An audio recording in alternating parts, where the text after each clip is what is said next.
So when I first started a podcast, I put a call out to people. Call with what's going on in your mental health and your relationships, what's going on with your kids. People would call and they would tell me this really intimate thing or this really intense situation. My first question was often, why are you calling me? Call your friend. Have you talked to your wife about this? And without fail, every single person responded with one terrifying response. Man, I got nobody else to call. So here's what's wild. We communicate with more people than any other humans have ever communicated in the history of this planet. We have more people in our orbit than ever before. And we are the loneliest generation that has ever walked this earth. And if you're like me, over the last decade, I have found myself communicating more and more and more. And my body's been feeling less and less connected. Communication is not connection. Technology, it's great. Where are you? Who are you? How's your mom? But technology does not permit connection. For the first time in human history, we are tribeless people. We've pulled the thread on every one of the things that bound us together. We've pulled the thread on education and on medicine and on politics. We used to lean on these important pillars of our society, and they're gone. And we're left with these shiny little boxes full of people who hate the people we hate and who like the things that we like. And we're living in these splintered realities. And here's what's wild about how our brains work. When your brain identifies that you're alone, when your brain understands, when your body feels and knows that your tribe has left you, it instantly divides the world up between us's and them's. It looks for people who are just like you in order to stay safe. We need an us, and everyone else becomes them. You ever wonder why 40-year-old guys get together and they've been friends since high school and they just tell the same high school football stories over and over again? Because for most of us, that was the last time we were a part of something bigger than ourselves.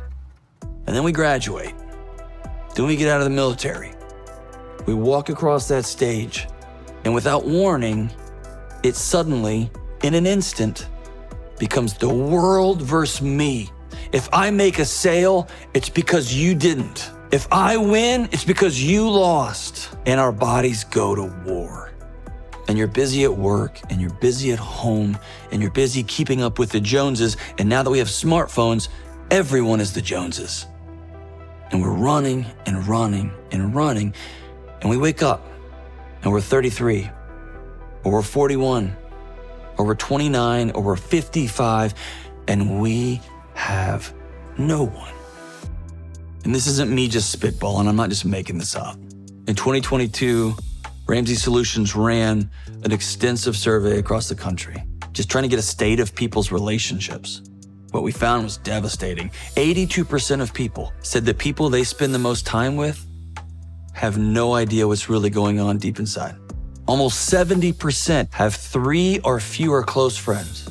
Over 50%, more than half of the respondents said they did not have a single person they felt safe enough to call in the middle of the night if they had an emergency. Of course our bodies aren't letting us sleep. Of course our bodies don't want to be intimate. Of course our bodies all have digestion issues because they are trying to not die because we have no one. When's the last time any of us truly felt like we belong?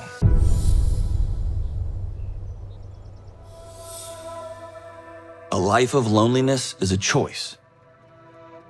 Choosing loneliness is choosing to live a life of anxiety.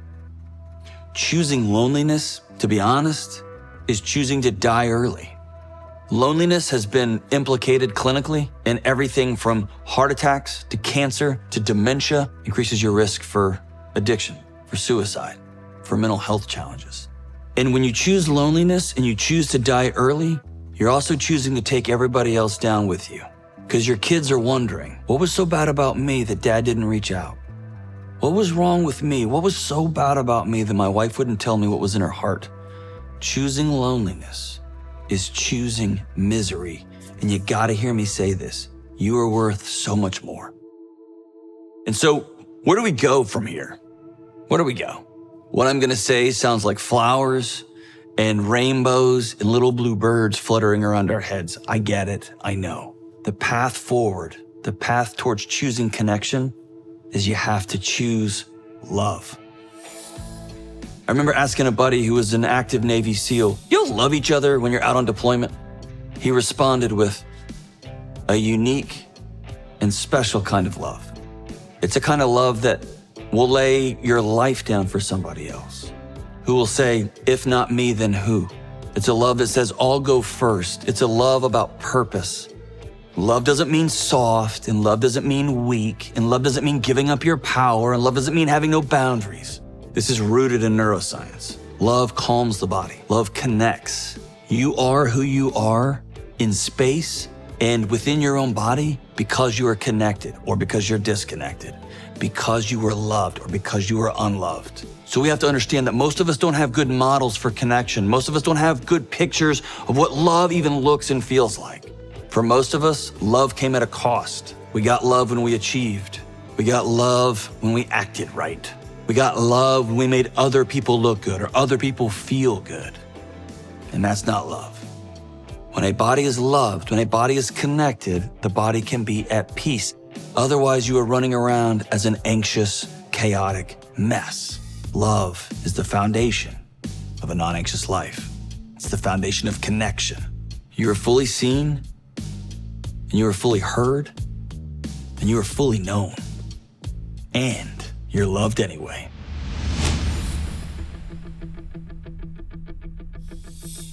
So what do you do if you don't have a good picture, you don't have a good model, but you know you got to? I want you to think of love and connection as skills, things you gotta practice, things that you don't know how to do, but that you know you gotta learn. And making new friends as an adult is the worst. It's the worst. How can you ever recreate the friendships you experienced in your sorority, in your fraternity? You can't. Those were special and unique. The challenge isn't recreating what already existed. The challenge is building something new.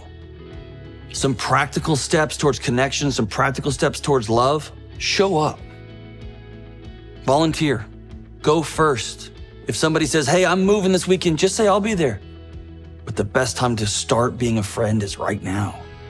And the non-anxious person rejects loneliness. The non-anxious person pursues and chooses love and connection and friendship. You have to decide, however uncomfortable it might be, that you're not going to do life alone. There is no other way.